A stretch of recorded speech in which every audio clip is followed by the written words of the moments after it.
Hey guys, welcome to the stream. It's been a long time, well, about a week or two since I've done a live stream.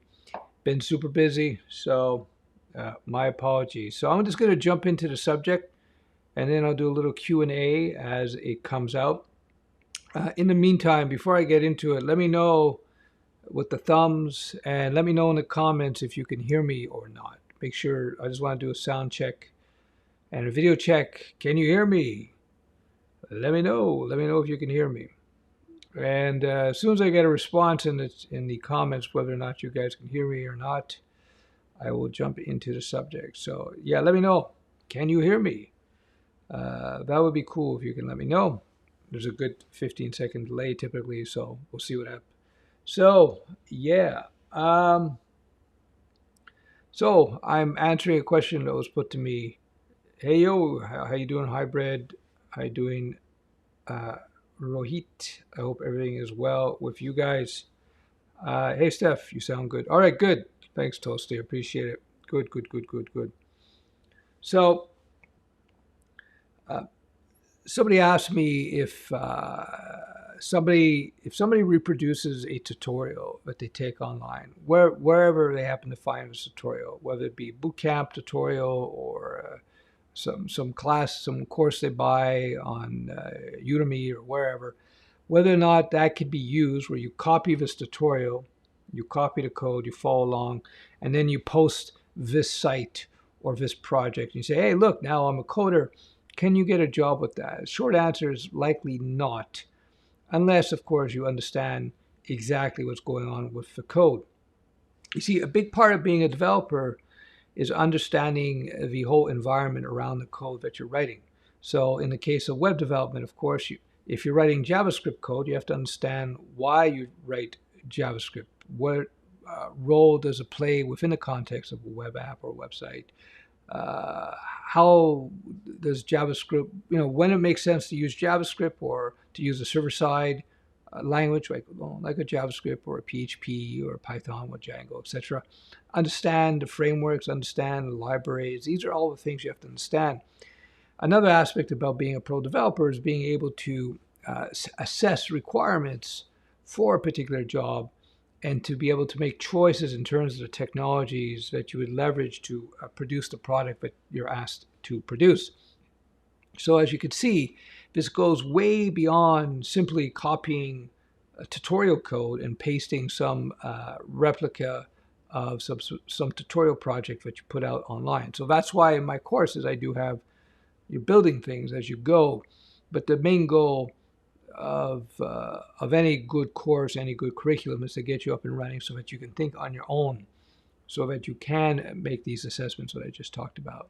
So short answer is it will be very difficult, I would imagine, to be able to get jobs simply by copying some tutorial code. They're going to want to know whether or not you can actually work beyond a tutorial. Tutorial code is kind of like TV dinners, cooking by TV dinners, like going to the shopping market and buying a pre-made frozen meal and throwing it in the oven and then say, hey, I'm a cook now. That's not a cook. That's what tutorial code is, right? It's prefab. It's you're guided step by step. You don't have to think about why they did this or that or the other thing. Don't get me wrong. It's good to do some tutorials, of course, so you get an idea about how to approach things, how to write code, how to put the different pieces together. It could be, well, it's going to be a challenge at first. Now, when you're first starting out, you should, of course, start with the basics. Do little projects. I suggest people, set up a little WordPress site, implement some basic shopping cart functionality with Stripe or PayPal, as an example. Little things. So you start making, being able to put together things without you needing a step-by-step template that a tutorial would provide. So at the end of the day, and I'll conclude this part of the discussion, you have to be able to take that leap of faith, if you will, to go beyond just following along with a tutorial. You have to be able to put the things together from scratch. Now, from scratch doesn't mean writing all the code from scratch. I'm a big advocate of using libraries and templates and frameworks, etc., etc. Top 3 rules of software development is reuse, reuse, reuse. I get that from real estate, where they say it's location, location, location. As a developer, you don't want to go looking for things to code. You want to only code when you need to code. Trust me, there's going to be plenty of opportunity for you to write code. So you don't need to go out there searching for reasons to code. Anyway, having said that, tutorial projects being put online as an example of the work you've done, it's probably not going to cut it unless you really understand all the intricacies in there.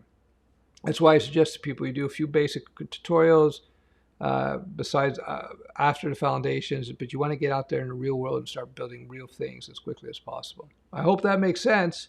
That's pretty much the long and short of it. So we're going to go into a little bit of Q&A, and we'll take it from there. So, okay, so.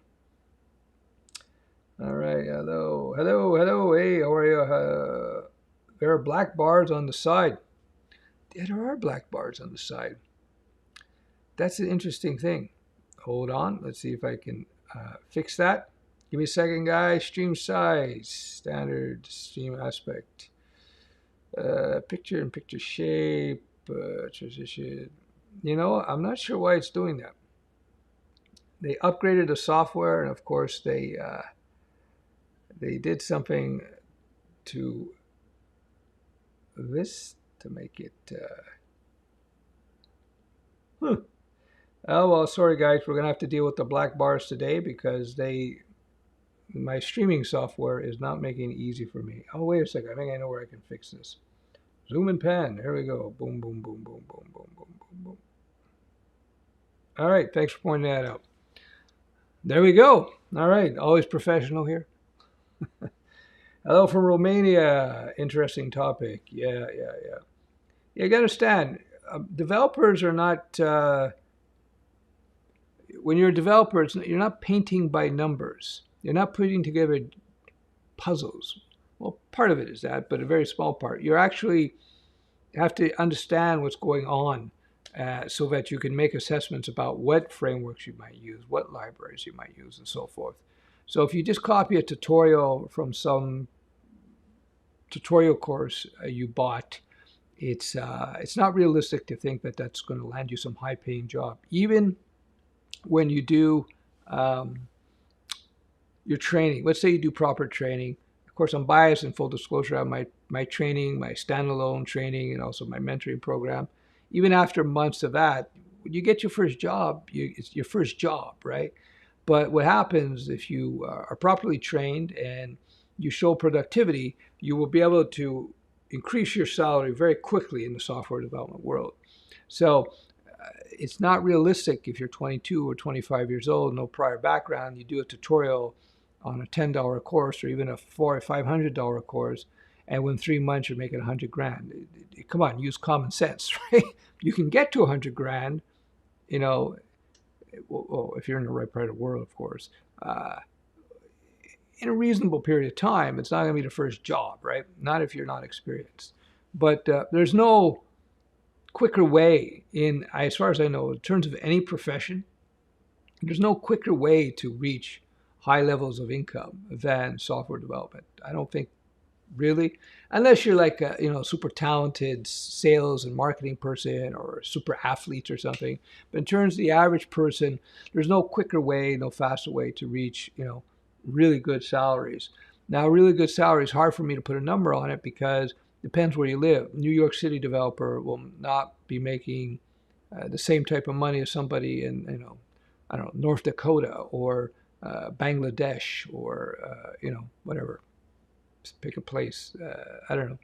You get the idea. So it depends where you are. But what I do know is that developers will make much more than the average salary in wherever part of the world you happen to be in. So if the average salary, we'll say, is 40 grand a year, developers can easily get to 80, 100, 150 a year, with a little bit of experience. So take that to heart. All right.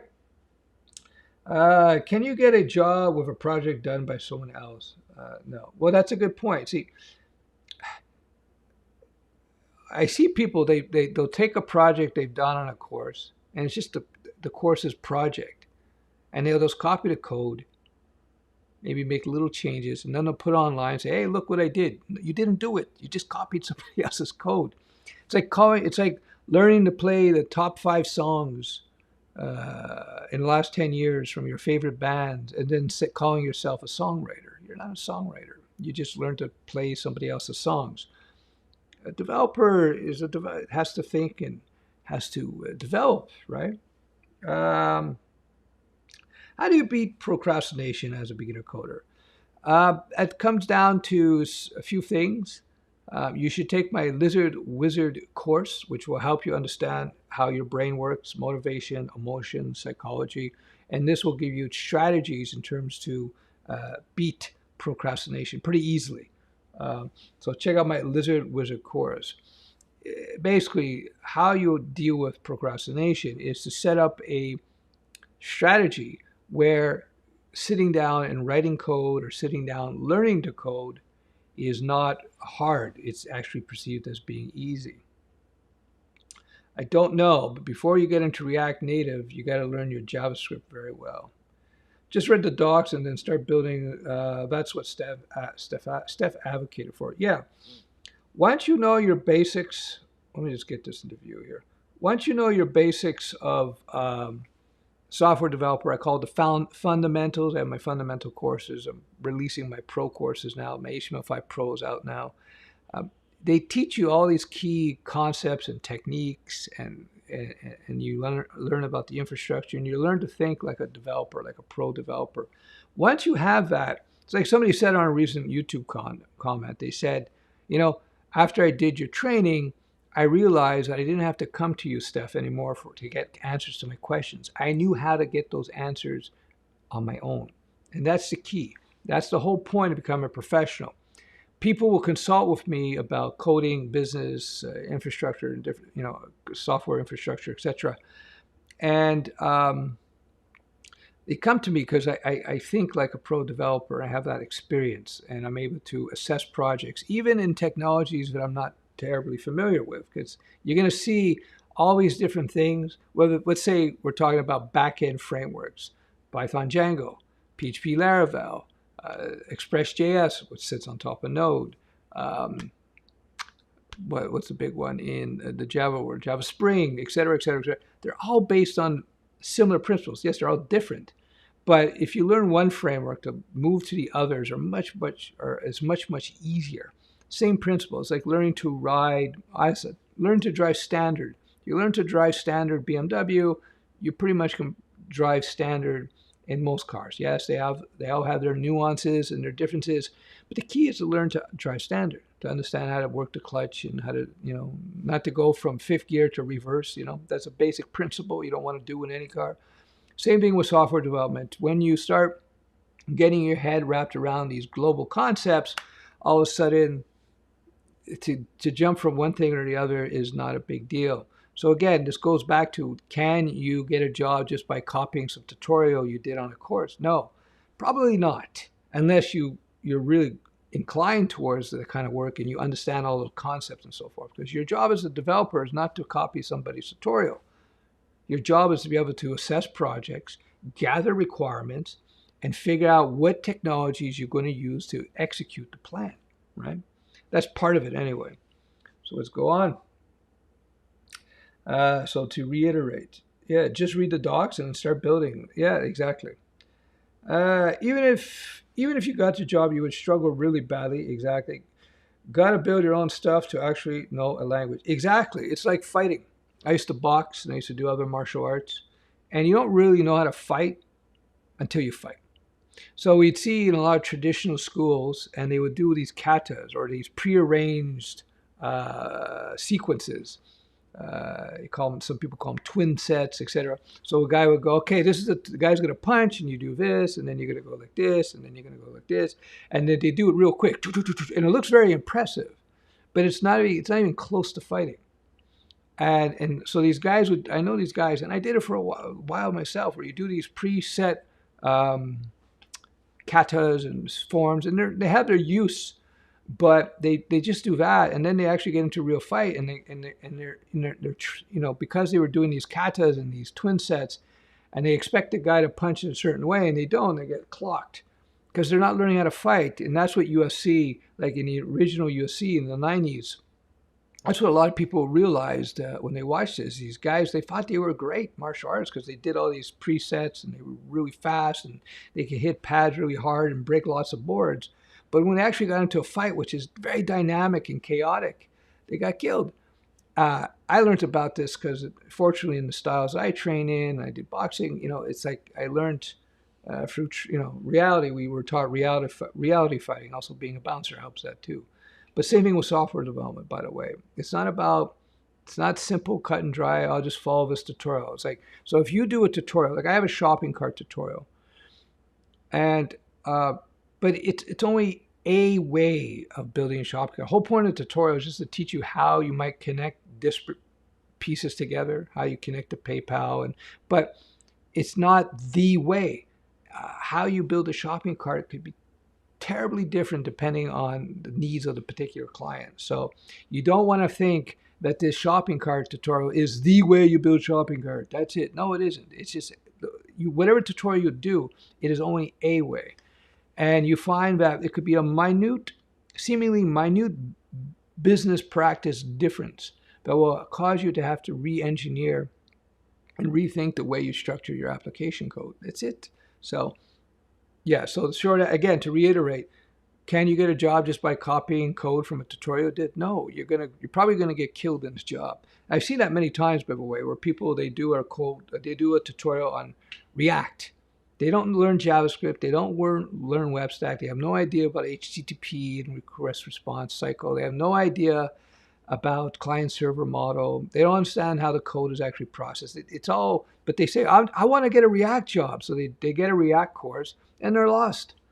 And then they wonder, and then they give up and they go, coding's not for me. No, it's not that coding wasn't for you. It's just that you said, I want to become a boxer, and you jumped in the ring with Mike Tyson the first day. You're going to get killed. So, there you go. So let me answer a few more questions. Let's go. All right. How do I put together a resume when I didn't go to college? I have no experience. Well, I look through my back catalog. There's a video I did about a month or so ago. And it's called, I think it's the 7 steps to getting your first coding job. Go watch that video. It'll teach you everything you need to do. Hey man, how are you? Hey, how you doing? Scottsdale, Arizona. Thanks for going live. Helps me avoid my wife. That's funny. I'm glad I could help. Welcome to the stream, everybody. If you don't know who I am Stefan. Some people call me Uncle Stef. Other people call me the 169-year-old developer. And you don't want to know what my ex-girlfriends call me. You can call me Uncle Stef or Stef. Anyway, so I've been a developer since the 90s, and I just share my experience. So what would you call it if you take the tutorial code and change everything on the way you know it? Well, you really know if you know how to build something is if you can actually build something from scratch. So if you do the tutorial, it's good. Do the tutorial, then go back and change the functionality, change the way things are done. That's good. That's a good training wheels, right? But then you got to go out there, do 2 to 3 little projects on your own that are not tutorial based. That is what you want to show on your resume site. That is going to really teach you how to get in there and mix it up with real code. Hey, Daniel, how are you, man? Jess Dog says, hey, Steph, I just landed 2 more freelancing projects. Congratulations. Cool, man. An insurance company, and the other is a landscaping business. Fantastic. Congratulations, dude. Good job. So you can do it. There's so much opportunity now that COVID is fading away. Well, hopefully. Anyway, we're going to see huge opportunity for developers, especially for small business. People are realizing that working from home or working independently or co-independently has huge advantages.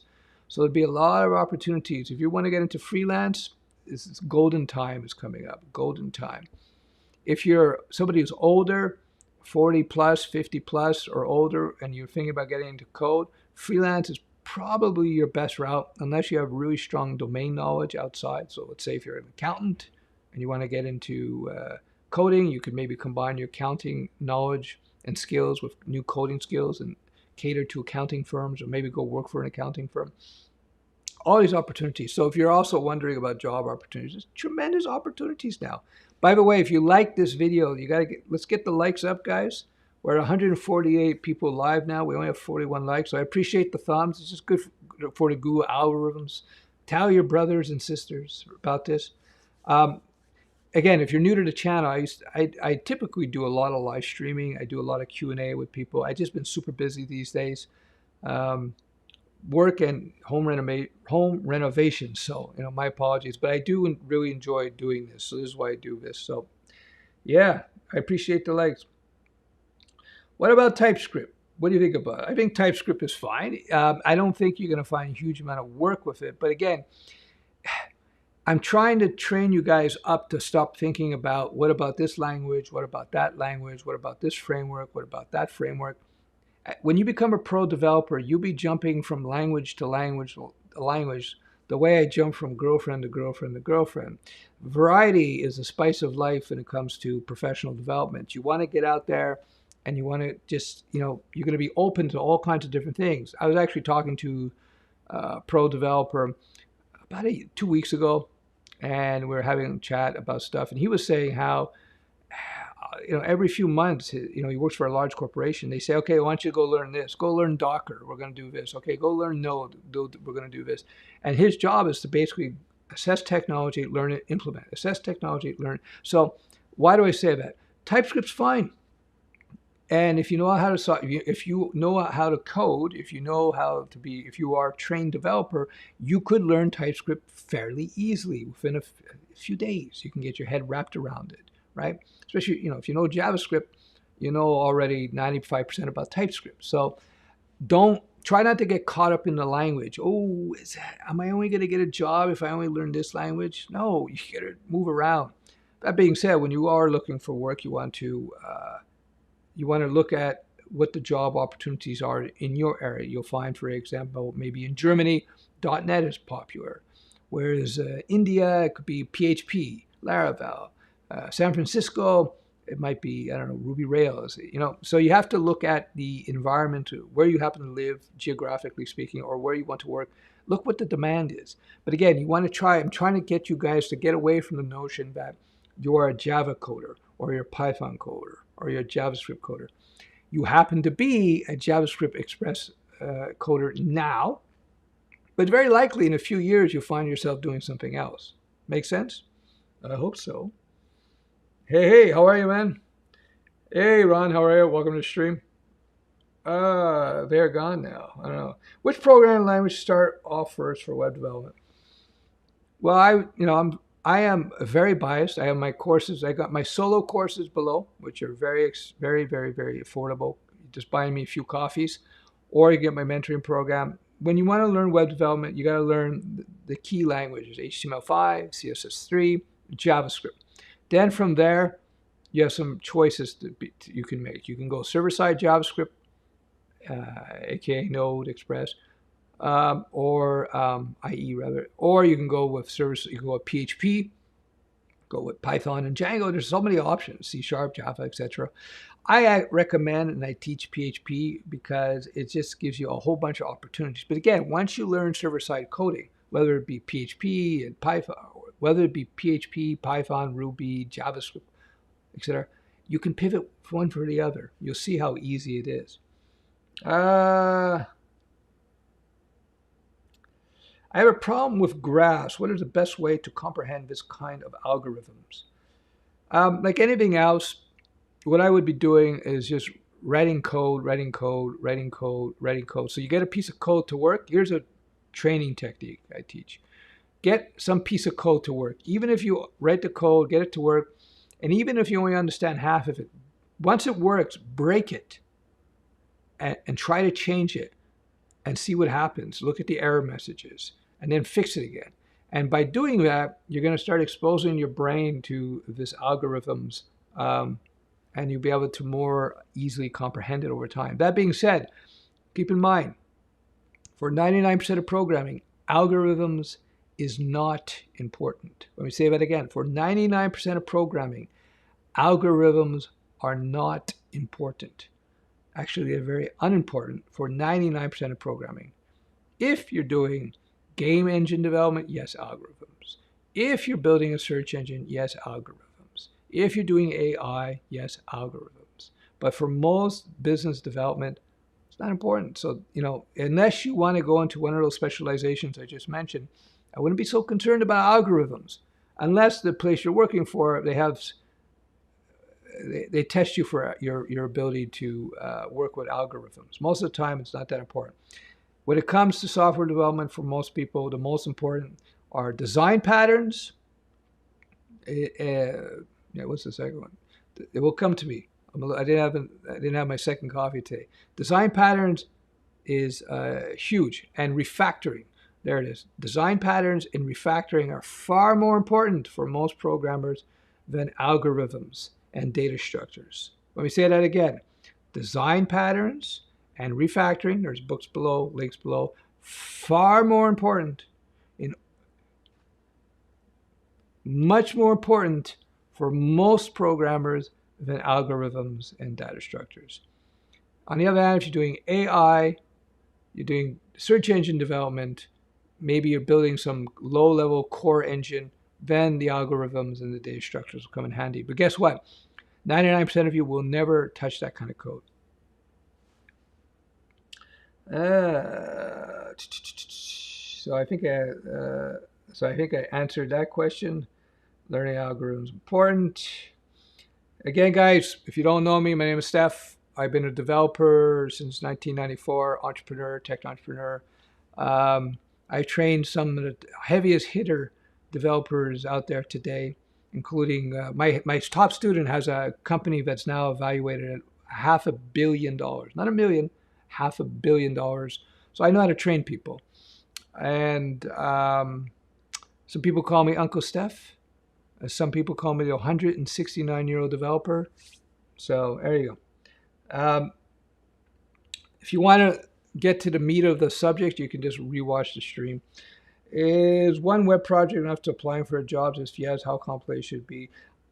How complicated should this be to gain attention? What you should do, Mihai, if I said that correctly, Mavrodin, that's cool. What you should do actually is do 2 to 3 small projects, real projects, and put those out. And they don't have to be necessarily complicated, but they have to be aligned with the place you want to work at. So for example, if you want to work at a company that does a lot of Python Django, probably showing React projects and Vue.js projects is probably not going to cut it, right? You got to show what they want us to do, right? Python Django. And the same thing, if you want to go work in React.js, showing Python full stack development, it's not necessarily going to be the most helpful thing. So you got to align whatever projects that you're demoing with the place you want to go work at. So, yeah. So step 1, what you should do once you know your fundamentals, links below, you do 2 to 3 small projects so you get comfortable putting together small stuff. And then you start looking around for job opportunities. And then you align your resume and your online projects with regards to, you align them with the company you may want to work for. Maybe just call them up, say, what are you looking for in a candidate? If I show you a few projects in, let's say they're doing Python Django, is that enough for you? And they'll say yes or no. They'll probably say yes.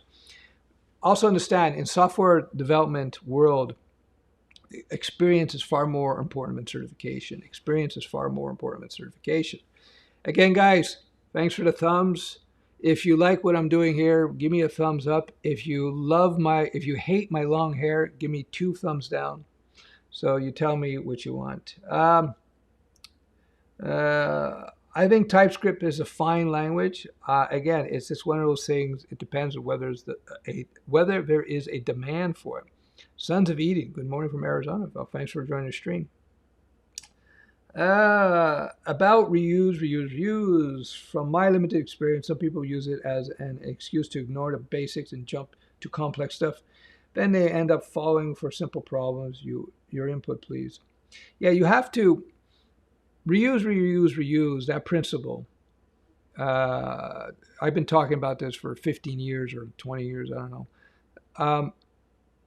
That presupposes that I assume that you already know your basics. You understand, if you're doing the web stack, you understand the web stack.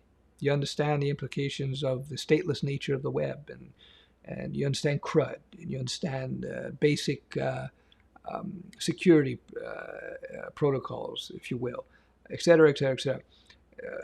You have to have a base of knowledge to be able to jump into this game. But then you reuse, right? So that answers. Hey, Sean, how are you? Welcome to the stream. Well, don't worry, man. Just learn the graphs, and try again. Listen, you don't fail until you give up. Even Steve Jobs had several failures. He built basically the biggest company in the world, in the history of the world, in terms of, volume. Whether you hate Apple or not, you can't argue with their success as a business. And he failed. He had massive failures. So don't worry about it. Just keep doing, keep working. Did you already go over project portfolio? I mentioned it, yes, in the beginning of the stream. I talked about this whole thing. So you can rewind the stream and you can see what I said there. Where can that course be found? Look below. You can check out my courses. My web stack course, my full stack course, it's all in there. I'm releasing the new pro stuff. Whoever has my courses, they get the pro versions as an automatic upgrade. This question is, can you sell more courses by posting YouTube videos? Of course, you can sell anything by posting more YouTube videos. It's about exposure, right? I remember I was doing, as you look on my YouTube stream, and that was probably a derisive question there. So I have, 1,800 public videos, 1,800 public. There's more. I have over 2,000 videos on YouTube. And I was doing it to learn initially, just to spread my information. I had my links to my course, but I didn't talk about them much before. And then people would start asking me, "Hey, Stef, do you have any courses? Do you have any courses?" And I was amazed. What, you don't have any? You don't know I have courses? And so I mentioned it now. I have courses. If you, I always tell people, just look up my stuff, on Google, read the reviews from my students, like 160 something reviews. I stopped doing reviews on my own site. I figured I'll just put it on Google because it's verifiable. It's all there. You can see what other people are saying about my training. It's up to you.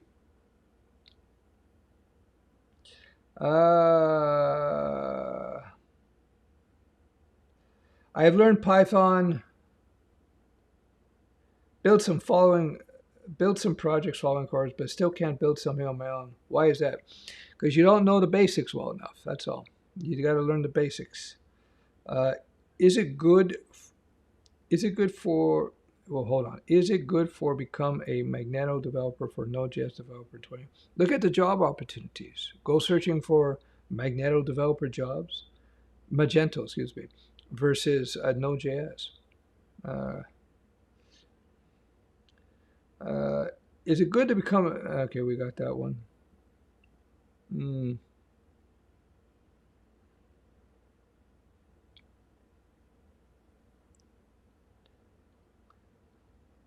I'm in a job, mid-level engineer. I'm getting bad technical instruction from the main senior dev. How do I handle this? He's very strong-headed. Oof. Yeah, it's a difficult situation. I think you just have to document everything so it's clear that you're having to do what this engineer is telling you to do. So if you have to listen to his edicts or her edicts, then that's you just got to document it so it's clear that he told you to do this. You could say, that's a good idea, but I was reading about this, and they were saying, from my experience, this will actually do a real good job and avoid some problems. So you can sort of frame it. Don't necessarily challenge them, but make suggestions. Either way, document everything as it goes through. 165-year-old dev. I thought it was 145. No. Well, I've always been 165 years old. Hi, what software are you using to show screen comments while you are live? I'm using something that's Mac only called Ecamm. All right, how are we doing here? All right, guys, I appreciate the thumbs. If you give the thumbs, It's much appreciated. It's good for the Google algorithm. Uh, hey, I'm ready to take an internship opportunity. Well, go for it, man. Hey, how are you, man? Long time. Yeah, yeah, yeah. So I've been super busy, but I will be upping my schedule back to normal sooner than later. Is it true that you can master C++, you will learn fast any other languages such as Java? Let me read that slowly again. Is it true if you can master C++, you will learn fast at the other languages such as Java, Python, JavaScript? Yes, that is true, but it is also true if you learn JavaScript, you will learn Python, Java, and C++ very fast. It's also true if you learn Python, you will learn Java and JavaScript, C++, C Sharp, etc., all those other languages very fast, and so on and so forth. You see the pattern? The hardest language to learn is the first. Then the rest become much more easy afterwards. That being said, I would not choose C++ as my first language because I think you'd be much better off learning Python as a first language just to get your head wrapped around the basic concepts. Why do I say all this?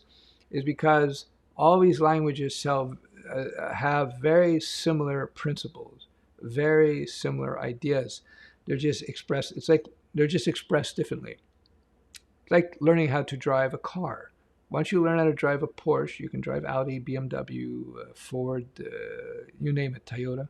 So yeah, uh, I have Java foundations, but I want to jump into web development.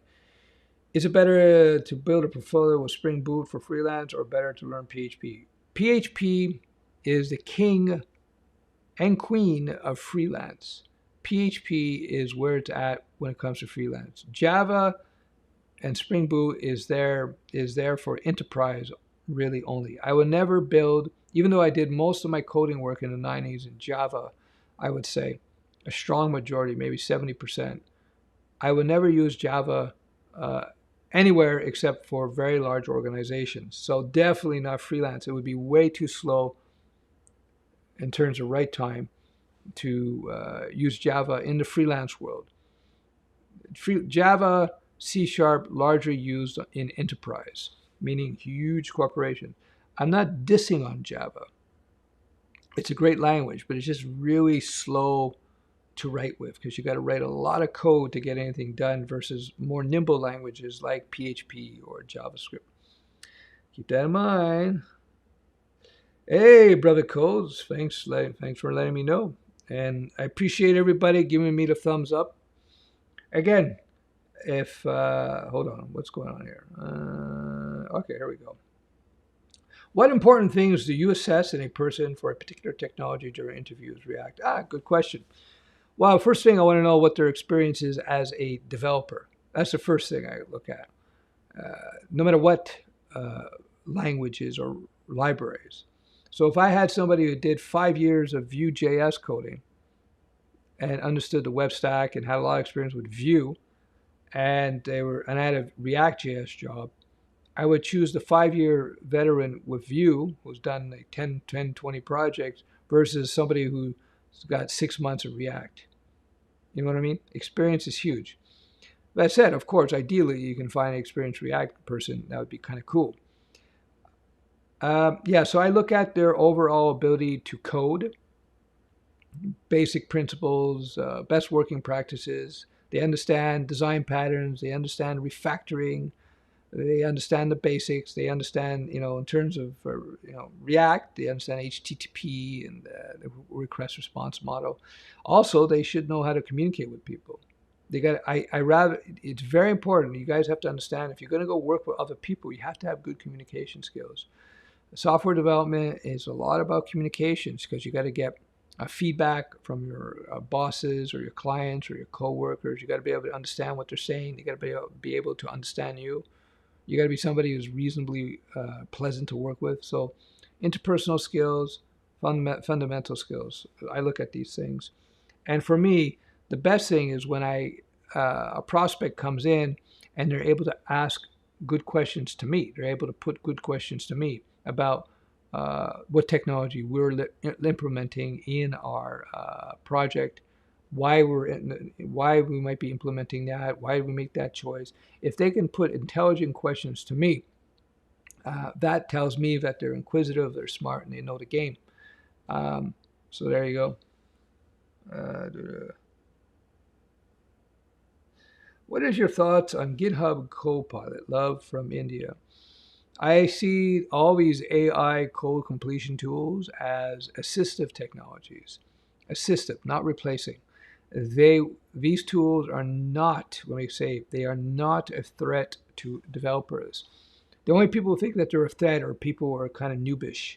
People are noobs, and they think that coding has everything to do with writing code. In fact, writing code is only part of the job. Let's see.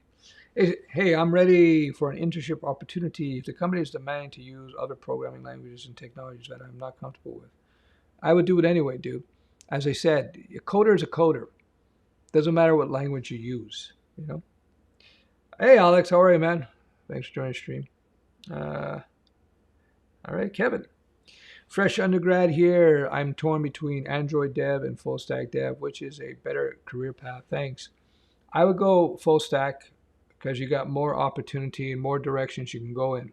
Don't get me wrong, you'll probably be fine Android dev.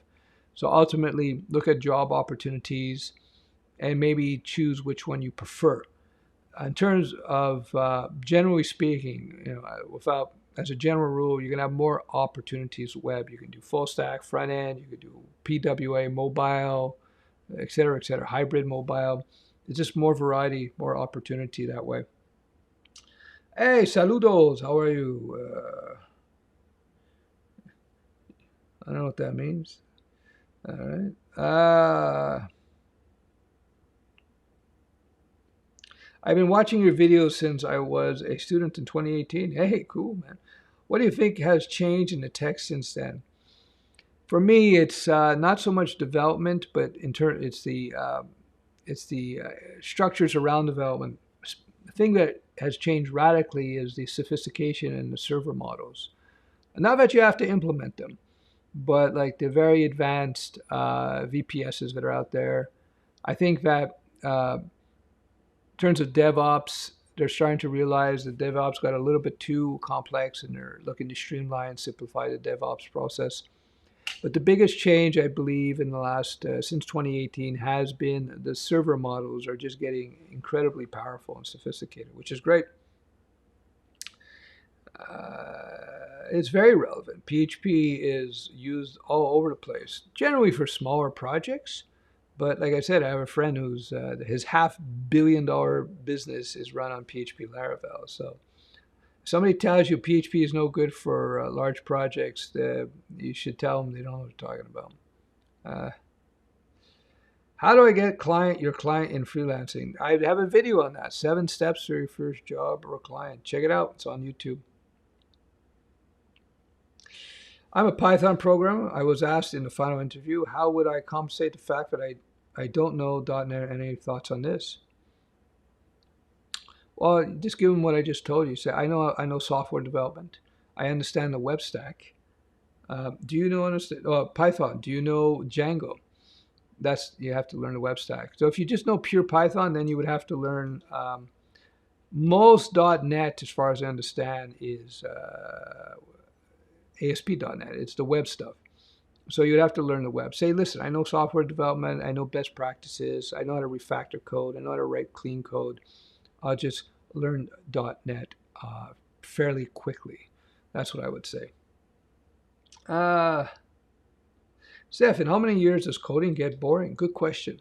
Say I'll be coding for 5 hours a day as a freelancer building Python sites. It's individuals. I know people who've been coding their entire career and they like it. I know other people who decide to move on from there. I think it would come down to the variety of projects that you work on and also the type of clients you work with. That's a big factor.